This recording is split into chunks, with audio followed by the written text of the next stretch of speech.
Updated जानकारी यह है कि 4 लोग अमेरिका द्वारा पैसिफिक ओशन के अंदर वेनेजुएला टेंशन के द्वार के अंदर मार दिए गए हैं। मतलब वेनेजुएला कंप्लीटली सराउंडेड हो चुका है। ट्रंप का ऑर्डर हो चुका है कि वेनेजुएला को चारों तरफ से घेर दो। पूरी तरफ से जिस तरह किसी अपराधी को पकड़ने के लिए पुलिस नाकेबंदी लगा देती है कि हां अब तुम सब तरफ से घिर चुके हो, बेहतर होगा कि तुम हमें सरेंडर कर दो, बिल्कुल ऐसे ही अमेरिका ने वेनेजुएला को चारों तरफ से घेर दिया है। उसकी तरफ से निकलकर कोई जहाज दूसरे देश नहीं जा सकता, कोई दूसरा जहाज उन तक नहीं आ सकता। चारों तरफ यह हो चुका है। अमेरिकी राष्ट्रपति का राष्ट्र के नाम संबोधन हुआ जिसमें उन्होंने अपने 11 महीने की उपलब्धियां गिनाई और उन्होंने बताया कि मैंने कैसे अमेरिका को महान बनाया। पीस प्रेसिडेंट होने के नाम पर 8 युद्धों को रुकवाया, लेकिन अब युद्ध के बारे में बिना बोले चले गए। इसका मतलब यह निकालना जाने लगा कि ट्रंप महोदय, कल के दिन आपकी फाइल खुलनी है और उस फाइल में पता चलेगा कि आपकी तस्वीरें किनके साथ थी और आपने किन महिलाओं के साथ अनैतिक बर्ताव किया था। इन चर्चाओं को जैसे ही पब्लिक में जगह मिले, आपने विश्व मीडिया को वेनेजुएला में धकेल दिया। वाह, मास लीडर हैं आप तो। दुनिया का ध्यान ही घुमा दिए, क्योंकि कहीं अमेरिकी आपसे सवाल आपके कैरेक्टर पर ना कर लें कि आपने एप्स्टाइन के साथ मिलकर के क्या उधम मचाया था, किस तरह से आपने अमेरिका को शर्मसार किया था, इंसानियत को शर्मसार किया था। यह व्यक्ति उस समय के लिए कल का इंतजार करके बैठा है कि आओ बेटे कल करते हैं खेला। आज के दिन इन्हें अमेरिकियों को याद दिलाया कि मैंने क्या कुछ नहीं किया तुम लोगों के लिए। ये बिल्कुल वैसे है जैसे पता हो कि कल कुछ होने वाला है, कि मेरे बारे में कुछ तो तुम लोगों को पता चलेगा, तो जान लो कि मैंने तुम्हारे लिए क्या किया है। मैंने टैक्स हटा दिए, टिप्स के ऊपर से टैक्स हटा दिए, ओवर टाइम के ऊपर से, सोशल सिक्योरिटी के ऊपर कोई टैक्स नहीं निकाला। सोचिए कि तुम लोगों को कितना फायदा होगा। हे अमेरिकियों, मैंने 11 महीने में आप लोगों को बहुत कुछ दिया है। और ऐसा कहते हुए ट्रंप ने आज राष्ट्र के नाम सम्मान में, राष्ट्र के नाम संबोधन में कहते हुए कहा कि आज अमेरिकियों का सम्मान हो रहा है। अवैध प्रवासी जो हमारी नौकरी छीनते थे वो सब भगा दिए हैं। इस तमाम प्रकार की बातों में ट्रंप का बयान हुआ। विपक्षियों ने इसे मैं कहा कि हां साहब, ये पूरे के पूरे भाषण में केवल मैंने ये किया, मैंने ये किया, मैंने ये किया, बोले केवल यही कहेंगे। खैर चलिए, कोई बात नहीं। ट्रंप का भाषण खत्म होता है, अमेरिकी तेल बाजार नीचे गिर पड़ता है। ऐसा क्यों होता है, समझाएंगे आज के सेशन में। कैसे यह विषय वापस से तेल पर आकर केंद्रित हो चुका है और क्यों इसे एप्स्टाइन फाइल से जोड़कर देखा जा रहा है। कि क्या यह दर्द मिटाने की यूनानी तकनीक है कि आपके ऊपर जिस समय आरोप लग रहे हो उस समय तपाक से आपका ध्यान दूसरी तरफ घुमा दिया जाए, दुनिया युद्ध पर चर्चा करने लगे, एप्स्टाइन फाइल बहुत छोटा लगने लगे। जब एक दर्द हो उससे बड़ा दर्द आप पैरेलल खड़ा कर दो तो आपका दर्द छोटा लगने लगता है। क्या वेनेजुएला के लिए अमेरिकी राष्ट्रपति कुछ वैसा ही कर रहे हैं? इस विषय को थोड़ा डिटेल में डिकोड करते हैं, समझने का प्रयास करते हैं। देखिए, दुनिया में तेल के जितने भी ज्ञात भंडार हैं उसमें सबसे ज्यादा तेल के भंडार वेनेजुएला के पास हैं। वेनेजुएला के पास, अमेरिका के पास जो तेल के भंडार हैं उनका लगभग 6 गुना ज्यादा वेनेजुएला के पास तेल भंडार हैं। दक्षिण अमेरिका के उत्तर में बैठा वेनेजुएला, काकेशस जिसकी राजधानी, वो अपने पास सबसे ज्यादा ज्ञात तेल भंडार के लिए जाना जाता है। अगर क्रूड ऑयल रिजर्व की बात करें तो 303.22 बिलियन ऑफ बैरल इसके पास में तेल के ज्ञात भंडार हैं। वहीं अमेरिका के पास में तेल के जो भंडार हैं वो 55.2 बिलियंस ऑफ बैरल है। लेकिन अमेरिका तेल उत्पादन करने में बहुत आगे है। वेनेजुएला कहीं पर भी आपको टॉप कंट्रीज में दिखाई नहीं पड़ता, बहुत कम तेल उत्पादित करता है। लेकिन अमेरिका अपने कम भंडार होने के बावजूद बड़ी मात्रा में तेल उत्पादित करता है। यानी कि अगर कहा जाए तो अमेरिका रशिया से भी ज्यादा तेल उत्पादित करता है। सऊदी अरब के बाद दूसरे नंबर पर सबसे ज्यादा तेल एक्सप्लोर करने वाला अगर कोई देश है तो उसका नाम अमेरिका है। अमेरिका तेल का उत्पादन यानी कि जमीन से निकले तेल को रिफाइन करके, पैदा करके दुनिया के सामने बेचना शुरू किया है। और यह सब ट्रंप के काल में ही संभव हुआ, क्योंकि ट्रंप को तेल कंपनियों के द्वारा जबरदस्त फंडिंग जब दी गई थी तो इन्होंने आते ही बाइडेन की जो ग्रीन पॉलिसीज थी कि सोलर अपनाएंगे, ग्रीन एनर्जी लेकर आएंगे, उन सब से किनारा किया, पेरिस एग्रीमेंट से बाहर निकल गए और तेल पैदा करना शुरू किया। बोले जितना जल्दी हो सके इसे खत्म करो, तेल को बेचकर पैसे कमाओ, बाकी सब देखा जाएगा, अगली पीढ़ी बचेंगी तो देख लेंगी, हम लोग तो चल के ग्रीनलैंड पर शिफ्ट हो जाएंगे अगर बच गए तो। बिल्कुल उस तरीके से इन्होंने तेल का अत्यधिक दोहन शुरू किया और यही कारण है कि इनके चुनाव में तेल की तमाम अमेरिकी कंपनियों ने इन्हें फंडिंग दी, भर भर के फंडिंग दी। आज ये उन्हीं की बातें करते हैं। अब उन्हीं की बातों में वेनेजुएला पर हमला कैसे प्लान होता है उसके बारे में बताता हूं। जैसा कि आप सभी जानते हैं, पिछले कई समय से जब हम वेनेजुएला पर अब होगा हमला करते आ रहे हैं, वही वाली बात है कि साहब बंदर जंगल में शेर आया, हम नहीं माने कि साहब मजाक चल रही है और एक दिन आ गया। असल मायने में ट्रंप लगातार वेनेजुएला के आसपास पूरा माहौल बनाए जा रहे थे। ये कह रहे थे कि वेनेजुएला के माध्यम से फेंटेनिल नामक जो ड्रग है वो अमेरिका में एक्सपोर्ट होती है। वेनेजुएला का अमेरिका से कोई संबंध नहीं है। अमेरिका उत्तरी अमेरिका में बैठा हुआ है, वेनेजुएला दक्षिण अमेरिका में बैठा हुआ है, बीच में कैरेबियन कंट्रीज है, मैक्सिको है, फिर अमेरिका है। लेकिन वेनेजुएला से बोले साहब वो ड्रग्स आते हैं, इस रूट से आते हैं, आप भले ही कहीं होकर के जाते हो, यहां से होकर जाते हैं। क्यों उसके ऊपर बिल फाड़ा जा रहा था? क्योंकि वेनेजुएला पैसे वाला देश है तो नहीं, लेकिन भंडार बहुत है, धन के भंडार बहुत हैं और भंडारों के ऊपर बैठा हुआ आदमी है। ऐसे में तो हर नायाब चीज के ऊपर केवल और केवल ट्रंप का हाथ होना चाहिए। तो ऐसे में वेनेजुएला के तेल भंडार इनको दिख जाते हैं। इन्होंने तरीका यह अपनाया, अंट शंट किसी भी प्रकार के जहाज को पकड़ा, बम फोड़ दिया, यह दिखाया, फिर बम फोड़ दिया, हर तस्वीर की जारी की। हमने जाते हुए एक जहाज को जिसके अंदर ड्रग्स जा रही थी फोड़ दिया। कौन बताने आ रहा है? जहाज फूटने के बाद थोड़ी कहेगा नहीं सर ड्रग्स नहीं थी हमारे पास, फूट दिया सब इनने। खूब सारी तस्वीरें डाली। इस बीच में अमेरिका ने जिस समय ये जहाजों को फोड़ रहे थे, उसी समय अपनी तरफ से अपने नेवी के जहाज भेजने शुरू किए पोर्ट ऑफ स्पेन पर, जो त्रिनिदाद टोबैगो में ही है, वेनेजुएला के जस्ट उत्तर में जो कैरिबियन कंट्रीज हैं वहां पर। 5 दिन के लिए अपना जैसे ही जहाज भेजा, वेनेजुएला समझ गया कि अरे ये तो युद्ध करने आ रहे हैं। तो इन्होंने त्रिनिदाद टोबैगो के साथ में लड़ाई कर ली कि तुम्हारे ऊपर हम सैंक्शन लगा देंगे। वेनेजुएला वाले बेचारे समझ रहे थे कि ये शैतानी कर रहे हैं। कर तो अमेरिका रहा था, भर भर के जहाज भेज रहा था, चारों तरफ जहाज इस तरह से भेजे जा रहे थे।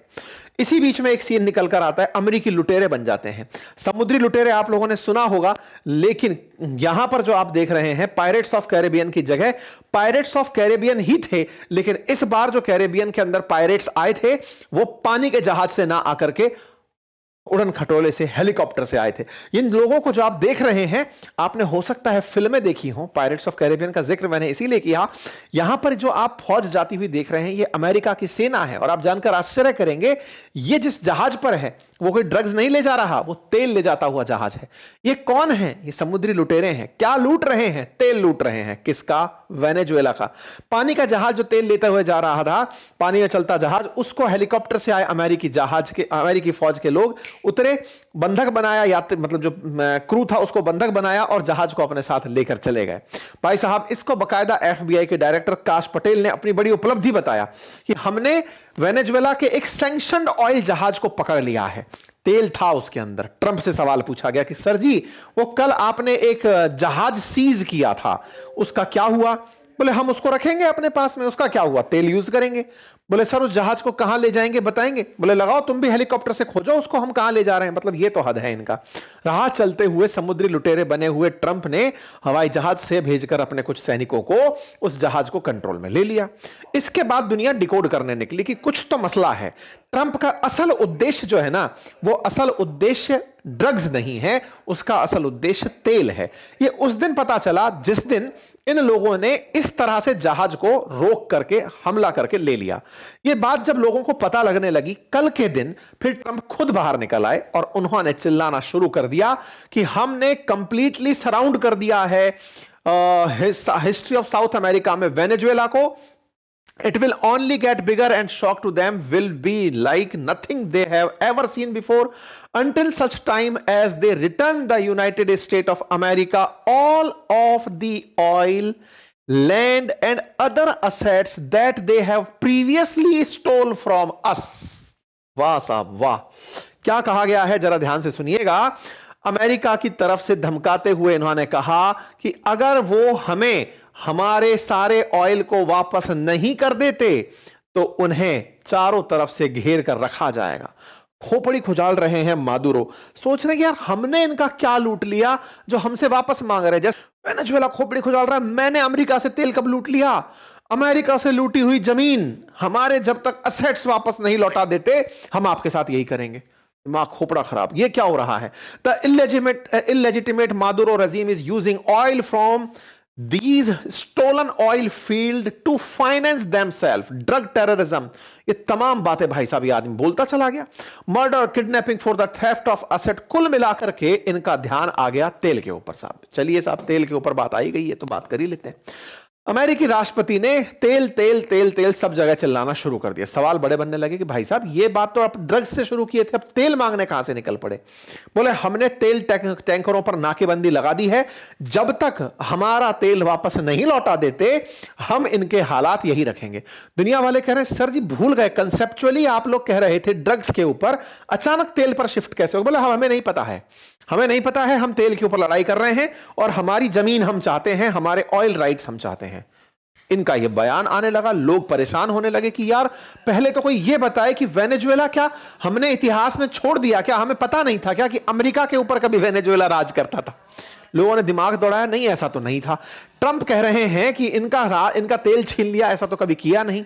फिर खोजा गया तो पता चला कि ये जो आदमी है जो ड्रग्स की बात करते करते तेल मांगने लगा है, असल में इसे तेल ही चाहिए था, क्योंकि इसको कुछ तेल कंपनियों ने अपनी हुई बेइज्जती का बदला लेने के लिए अपना राष्ट्रपति बनाया है। अब वो कौन सी अमेरिकी कंपनियां थी जिनकी बेइज्जती हुई थी और जिनका बदला लेने के लिए ये भाई साहब निकले हैं।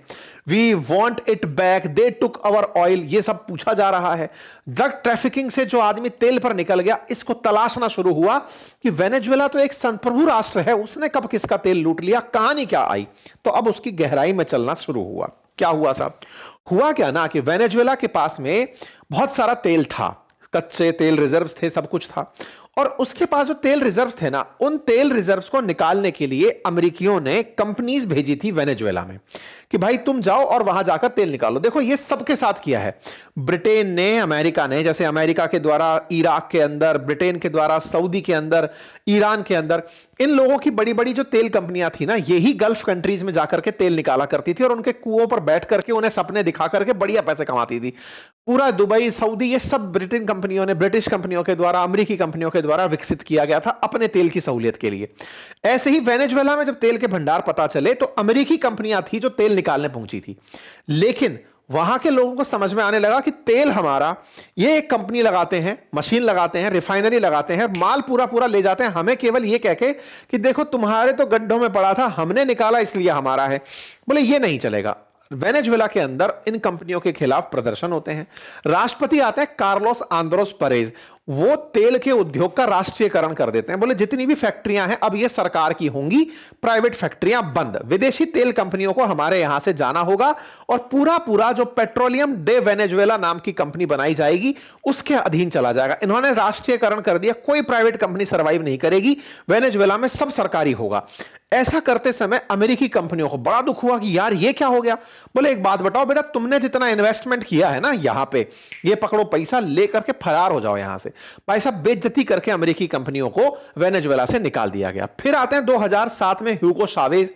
वेनेजुएला के अंदर जितने भी तेल के जो भंडार थे, उन भंडारों में मेजॉरिटी स्टॉक उन्होंने पीडीवीएसए को दिए, जो वेनेजुएला की तेल कंपनी थी, और कहा कि जो भी विदेशी कंपनी हमारे साथ साझेदार बनना चाहती है, जैसे शेवरॉन और टोटल जैसी कंपनियों ने शर्त मानकर कहा कि हम छोटे हिस्से के अंदर भागीदार बन जाएंगे। बोले तुम तो रुके रहो, लेकिन जो कई बड़ी कंपनी थी जैसी एक्सॉन मोबिल थी या कॉनोको फिलिप्स जैसी जो बड़ी अमेरिकी कंपनियां थी, उनने कहा नहीं साहब, बड़े हिस्से में तो हम ही बैठेंगे। बोले फिर तो तुम घर जाओ।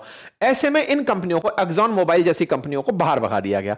तो ऐसे में अमेरिकी कंपनियों को 1976 से लेकर के 2007 में जो वेनेजुएला से भगाया गया ना, इतने समय के इंतजार के बाद ये लोग फिर से प्रकट हुए हैं। इन 3 कंपनियों ने ट्रंप को फाइनेंस किया चुनाव में कि ट्रंप तुम ही हो, क्योंकि बाइडेन तो एकदम पेरिस क्लाइमेट साइन कर चुके हैं, उनका तो बस चले तो वो पेट्रोल डीजल बंद करा दें, वो तो पॉल्यूशन खत्म करा के जीरो इमिशन पर पहुंच जाएंगे, कार्बन न्यूट्रलिटी पर पहुंच जाएंगे।